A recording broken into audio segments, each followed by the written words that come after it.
meus quadrinhos de incentivo, se vocês conseguirem fazer a leitura de todos os quadrinhos de incentivo, é o que eu desejo para vocês. Realmente é muito importante, muito significativo esse momento, que seja um momento descontraído, dá aquela frustraçãozinha de vez em quando a gente lê a questão e na primeira leitura a gente não entende, dá uma angústia, um desespero, mas o lance, como eu costumo falar para os meus alunos, segura na mão de Deus e o Senhor me diz, Senhor me guia neste momento. Muito legal, foi muito bacana. Obrigada, Caruli, muito obrigada. São lindos, né? Coloridos. Porque a vida tem que ser colorida, né, gente? A vida tem que ser colorida. E nada melhor do que quadrinhos com palavras para falarmos sobre a palavra, sobre a língua portuguesa, sobre essa disciplina ligada à linguagem. E todos nós utilizamos da linguagem. Só segurando na mão de Deus mesmo, né? Às vezes dá essa sensação. Ou você olha assim para cima, pensando na resposta, olha para o teto. Mas a ideia é relaxar, é descontrair, é ficar tranquilo. Porque às vezes a gente sabe o tópico, a gente sabe o conteúdo e a gente não consegue entender a pergunta. Por quê? Porque nós estamos nervosos. Então, o lance todo é controlar o nervosismo e deixar o barco, né? Tocar o barco, você segurando ali no timão, você conduzindo esse barco. A navegação é sua, você precisa navegar. Vamos lá, era biologia, acabou, Gislaine. Acabou, agora é a melhor matéria, língua portuguesa. Yuri, por favor, coloca no quadro, por favor. Maravilhosamente, muito obrigada. Gente, eu trouxe para vocês. Vai ser uma conversa muito legal, muito bacana sobre esse processo de língua portuguesa, como é que língua portuguesa cai em concurso público, em vestibular. De vez em quando eu vou olhar para a câmera e aqui para os comentários, tá? É péssima. Lori, não diz que é péssima, não. Diz que você tinha dificuldades, mas que a partir de agora você vai enfrentar isso e vai ser uma excelente conhecedora da língua. Por quê? Porque língua portuguesa, gente, principalmente como o Enem cobra a língua portuguesa, é uma disciplina de reflexão. Hoje não tem mais aquele princípio de língua portuguesa que vai indicar o que é correto e o que é incorreto. Nós vamos analisar quando usarmos determinada variação linguística, determinada forma de nos expressarmos. A linguagem nada mais é do que o momento em que nós vamos nos comunicar. E nós nos comunicamos de várias formas. Habib, português, ela é muito lógica. Ela tem um raciocínio, a disciplina de língua portuguesa, ela precisa ser encarada como uma disciplina que necessita de um raciocínio muito lógico. É nós percebermos a nossa relação com o processo de linguagem. Eu vou trazer aqui para vocês os 5 tópicos que são mais cobrados no Enem. Quais são os 5 conteúdos que, com certeza absoluta, você vai encontrar lá na sua prova? Primeiro conteúdo mais importante, mais relevante de todos os conteúdos é o conteúdo de interpretação de texto. Nós estamos, gente, o tempo inteiro fazendo processo de interpretação. Nós precisamos interpretar gestos, nós precisamos interpretar cores, nós interpretamos tudo o tempo inteiro. Nós temos que trabalhar esse processo de interpretação de uma forma muito consciente. Note o seguinte, 28% da prova de língua portuguesa no Enem é para interpretação de texto. E 18%, um pouquinho mais de 18% da prova é voltado justamente para análise do discurso. Esses dois conteúdos, interpretação de texto e análise do discurso, vai observar justamente a sua criticidade também em relação aos textos diversos que vocês recebem. Nós interpretamos mensagem de WhatsApp, nós interpretamos poesia, nós interpretamos música, devemos interpretar propagandas, nós precisamos analisar todos os textos e todos os gêneros que chegam até nós de uma maneira crítica. E o Enem quer explorar isso de você, candidato, Então, tem que ficar muito, exatamente, João. João está dizendo aqui que 70% da prova inteira é interpretação de texto. É interpretação de texto. E nós temos que saber estratégias de como interpretar. Então, o primeiro ponto lá, interpretação, e o segundo ponto é análise do discurso. Para nós termos um pensamento amplo sobre interpretação e análise do discurso, nós temos que pensar em um outro conteúdo que também é bastante cobrado, que é o conteúdo de gêneros e tipologias textuais. Vocês conhecem a ideia do que é gênero e do que é tipologia textual? Por favor, peguem caneta, papel e anotem, porque isso que eu vou falar para vocês é algo altamente importante, altamente relevante. Nós temos um dos 5 conteúdos que será cobrado na prova, o conteúdo de gênero e tipologia, junto ali com o conteúdo de interpretação e de análise do discurso. Gênero, gente, trata da estruturação do texto. Você tem uma estrutura diferente para uma carta, você tem uma estrutura diferente para um poema, você tem uma estrutura diferente para uma mensagem de WhatsApp.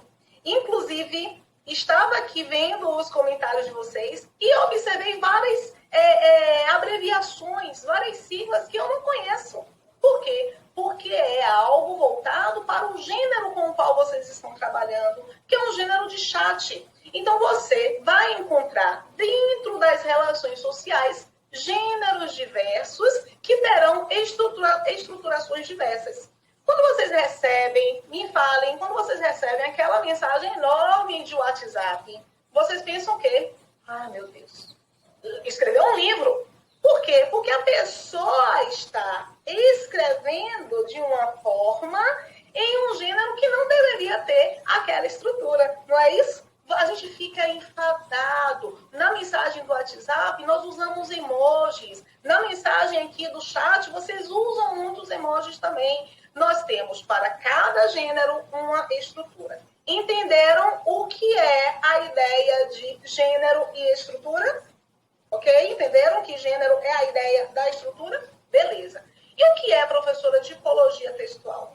A tipologia textual trata da linguagem que você vai utilizar. E aí eu pergunto para vocês.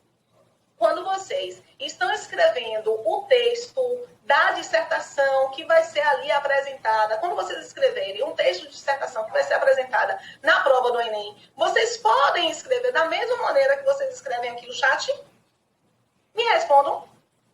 Não vão poder.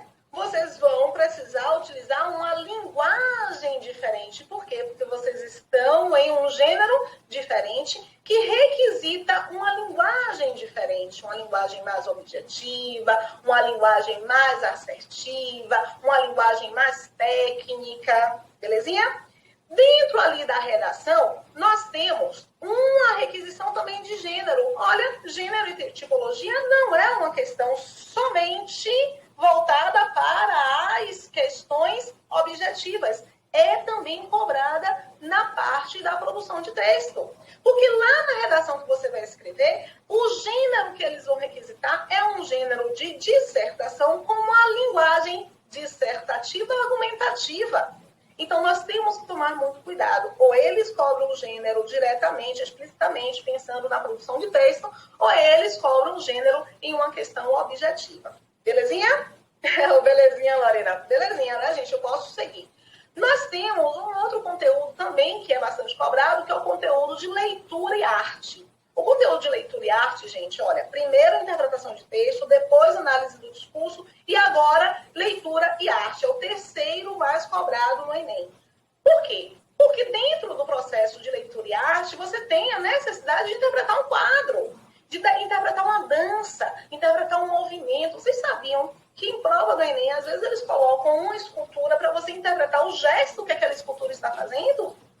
Nós precisamos perceber que a arte também é uma disciplina de linguagens. E como é uma disciplina de linguagens, também vai ser apresentada para que você faça uma interpretação de texto. Vimos, portanto, 4. Interpretação, gênero, análise do discurso, leitura e arte, gênero e tipologia textuais e variação linguística. Quem sabe aí o que é variação linguística? Estou olhando aqui os comentários. Quem sabe o que é variação linguística? Me falem, por favor. Coloquem aí no chat. Eu acho que está com um delay, aí eu vou conversando com vocês e vou observando aqui o chat. Quando nós pensamos em variação, eu, que tenho 42 anos, que sou professora, eu tenho uma forma diferente de me comunicar, eu utilizo uma variação diferente da variação que vocês, meninos e meninas de 15, 16, 18 anos, apresentam. Nós temos formas de falarmos distintas. Cada região tem a sua forma de expressão, como o Juan está aqui apresentando. Nós temos vários tipos de linguagem por região, vários tipos de linguagem por classe social, por faixa etária, por sexo, ok? Nós temos aí variações. E o Enem, gente, ele prestigia muito esta noção da variação linguística. Ele respeita muito esta noção da variação linguística.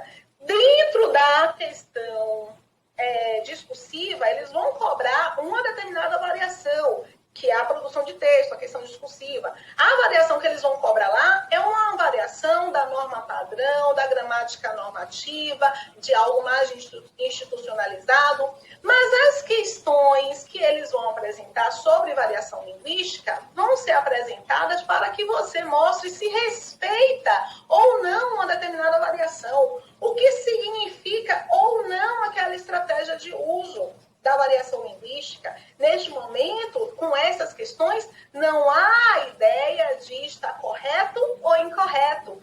Há uma ideia de ser apenas diferente, de ser apenas uma variação sendo ali apresentada. Deu para entender direitinho? Vamos aqui para a... Essa questão, ela é uma questão que traz um quadrinho. Neste quadrinho, a leitura da direita para a esquerda, tá, gente? O primeiro quadrinho, o segundo quadrinho, eles estavam na prova original, um abaixo do outro, mas aqui, para caber bem no slide, coloquei um ao lado do outro. E no quadrinho, a gente tem esses enquadramentos. Olha que coisa bonita. Uma pessoa com... observe, dentro desse processo de interpretação de texto, vocês podem interpretar elementos não verbais, textos não verbais. O que é um texto não verbal? Texto não verbal é aquele que não utiliza a palavra, verbo aí, como sinônimo de palavra, tá? Palavra escrita, palavra pronunciada. Quando nós falamos, é um texto verbal, é aquele texto que utiliza palavra. Quando nós falamos que é um texto não verbal, é aquele texto que utiliza imagens. Mas todos nós, eu, você, os pais, os amigos, todos nós, seres humanos, utilizamos a linguagem. Todos nós precisamos da linguagem. A linguagem é o que traduz bem a diferença entre nós, seres humanos, e os animais. É a linguagem que vai nos particularizar, que vai nos diferenciar. Então, todos os textos, sejam estes textos, textos verbais ou não verbais, eles são traduzidos em nossa cabeça como linguagem, como palavra.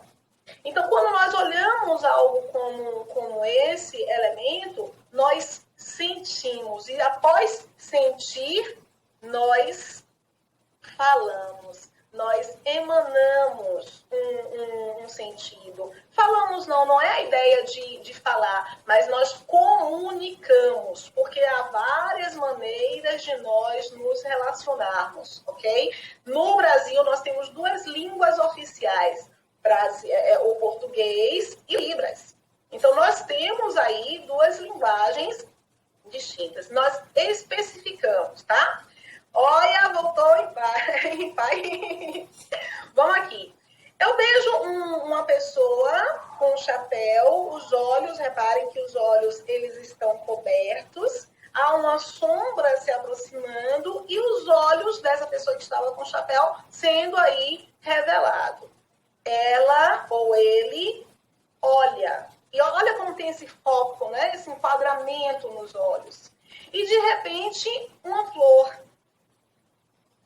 E a menina, nesse momento a gente percebe, a menina com o chapéu, com essa carinha, gente, olhos e lábios em textos não verbais que apresentam personagens são muito importantes. Porque quando você olha essa menina com essa carinha, com as mãos juntinhas, assim, esses lábios mais elevadinhos, no sorriso bem sutil, esses olhos fechadinhos, numa expressão de felicidade, dá para perceber que ela se sente emocionada por receber essas flores. E o menino que coça a cabeça, que entrega as flores timidamente para ela. Então, a gente não precisa necessariamente de palavras para conseguirmos observar o que o texto está nos apresentando, ok? Vamos aqui para a questão.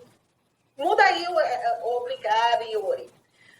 Olha que lindo, gente. Eu fiquei realmente muito emocionada quando eu li essa questão. O Enem, realmente, ele é visionário, está muito à frente e é muito articulado e atento às diferenças. Olha essa questão que linda.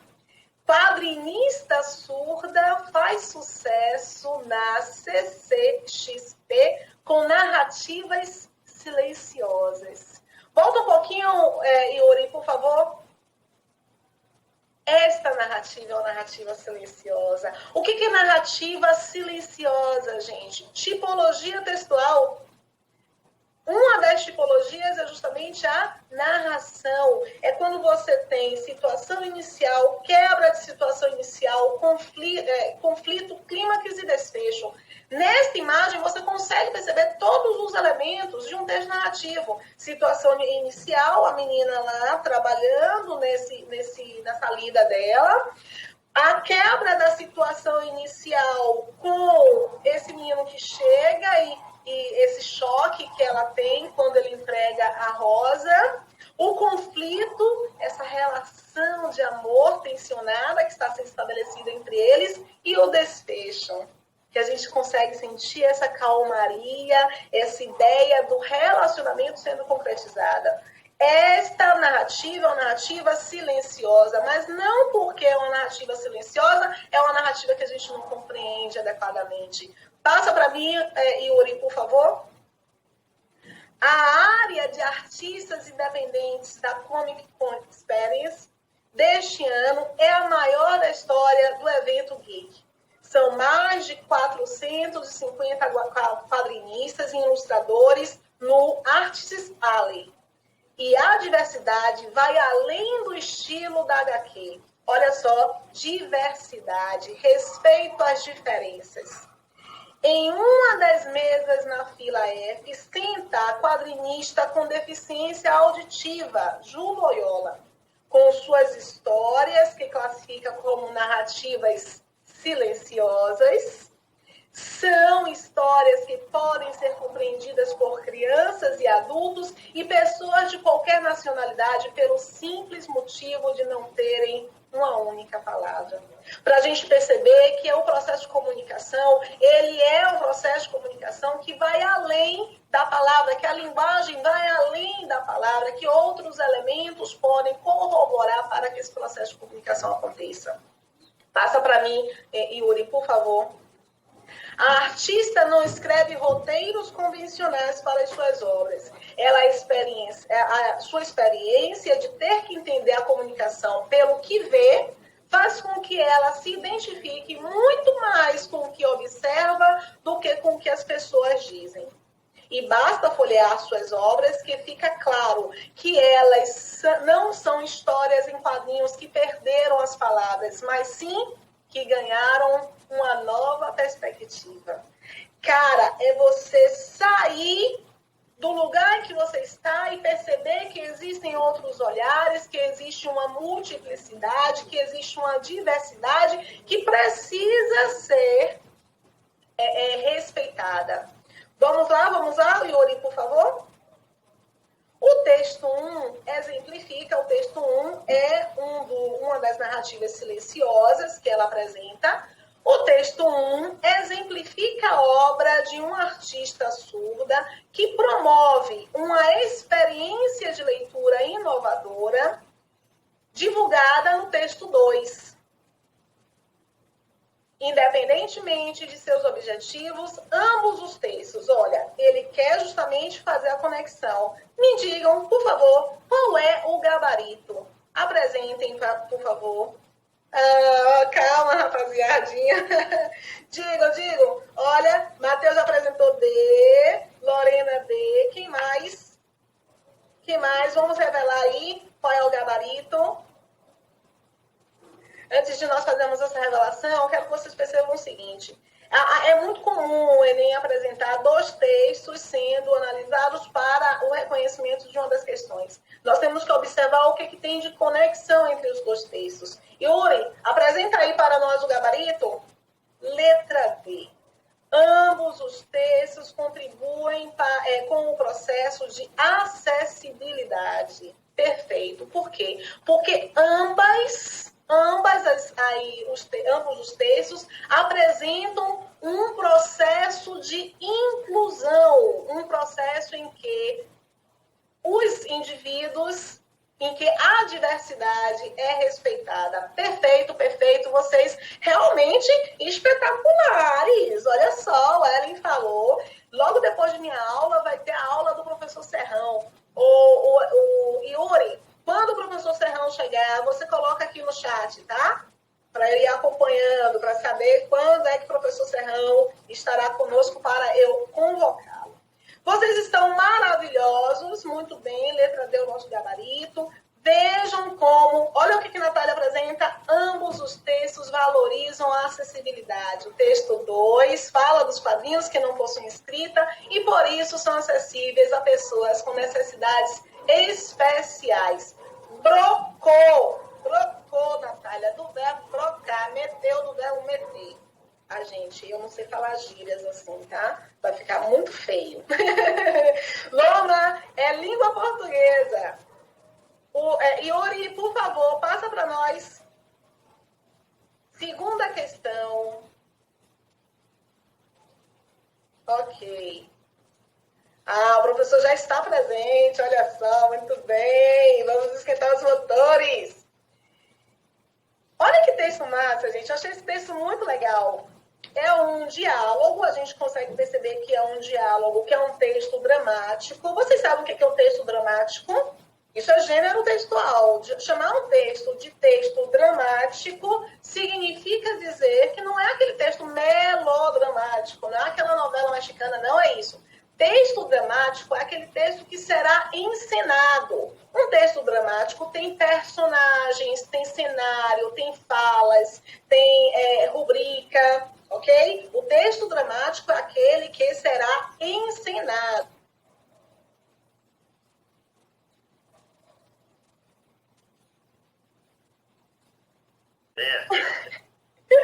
Gente, faltou luz aqui em casa. Eu estou com a internet no celular. Ai, Jesus, coisas da tecnologia. Nós estamos de volta. Vou finalizar aqui a nossa questão. Olha ela. Vejam só. Esse é um texto dramático, tá? Texto dramático é justamente aquele texto que vai ter falas, personagens. É um texto de teatro, é um texto para o cinema. Beleza? Vamos lá. Heloísa. A fala de Heloísa. Vou falando assim só as falas para que vocês acompanhem, vocês identificam qual é o personagem que está apresentando. Faz versos, sendo preciso, quadrinhas, acrósticos, sonetos, reclames. Futuristas? Não, senhora. Eu já fui futurista. Cheguei a acreditar na independência, mas foi uma tragédia. Começaram a me tratar de maluco, a me olhar de esguela, a não me receber mais. As crianças choravam em casa. Tenho 3 filhos. No jornal também não pagavam devido à crise. Precisei viver de bicos. Reneguei tudo. Arranjei aquele instrumento, mostra faca, e fiquei passadista. Vejam só. O que é um texto? Aqui ele apresenta justamente alguns conteúdos relacionados à literatura. Quando ele fala que já foi futurista, ele está tratando justamente de uma modalidade, não é corrente o nome. Fiquei nervosa pela queda de energia, mas enfim, nós temos o cubismo, o futurismo, são algumas expressões artísticas europeias do início do século XX, ok? Então ele traz que ele até tentou ser futurista, mas o público não aceitou que ele realmente concretizasse esse tipo de produção artística. Passa aí, Yuri, por favor. Me ouve, Yuri? Ok. O fragmento da peça teatral de Oswald de Andrade, modernista, ali um dos organizadores da Semana de Arte Moderna de 1922, ironiza a reação da sociedade brasileira dos anos de 1930, diante de determinada vanguarda, o termo, olha que eu tinha esquecido, vanguarda europeia. Nesta visão, atribui-se ao público leitor uma postura, tentem aí, me indiquem aí, preconceituosa ao evitar formas poéticas simplificadas, conservadora ao optar por modelos consagrados, preciosista ao preferir modelos literários eruditos, nacionalista ao negar modelos estrangeiros, ou é eclética ao aceitar diversos estilos poéticos? Qual das alternativas? Vamos lá? Marca aí, Yuri, que os meninos já estão me dando pressa aqui, ó, alucinados. Letra E, eclética, conservadora, gente. Por que conservadora? Porque, não esqueçam, volta um pouquinho para o texto, Yuri, por favor. Olha, ele diz que não, que ele já foi futurista. Volta aí um pouquinho, Yuri, para o texto. Ele já foi futurista, mas, volte mais, para o texto do diálogo. Do diálogo, volte, exato. Ele já foi futurista, mas o público barrou. O público indicou, não quero isso. E ele tinha 2 crianças para alimentar, tinha 3 filhos para alimentar. Então, o público não recebeu bem este caráter futurista que ele apresentou. Agora sim, meninos e meninas, eu vou dar tchau dessa vez, de verdade, não por causa da nossa luz. E, Serrão, vem cá. Agora é você, meu amor. Obrigado, minha prova. Meninos, vou deixar vocês com o Serrão. O tempo tá corrido, então vou me despedir muito rapidamente. Que domingo